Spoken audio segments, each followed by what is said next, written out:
সুপ্রভাত বন্ধুরা। গীতা পাঠ মানে শুধুমাত্র একটা বই,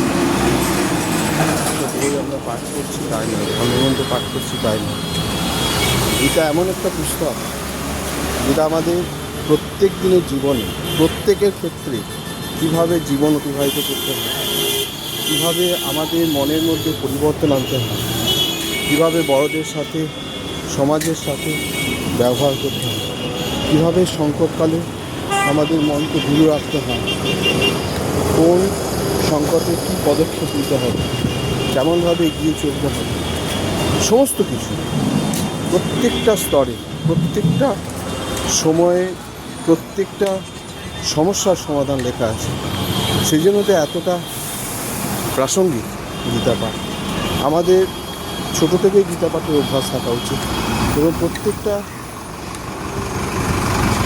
শ্লোকে যে মর্মার্থ, তার মিনিং, সেগুলো আমাদের জানা উচিত।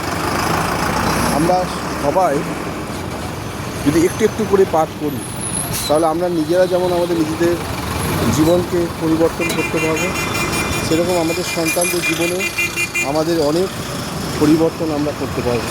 তারা সুষ্ঠুভাবে, সুন্দরভাবে যে কোনো সমস্যার সমাধান করতে পারবে, যে কোনো সময় যে কোনো সমস্যা সমাধান করে সমাজে সাথে তাল মিলিয়ে এগিয়ে চলতে পারবে। এইটুকু আজকে।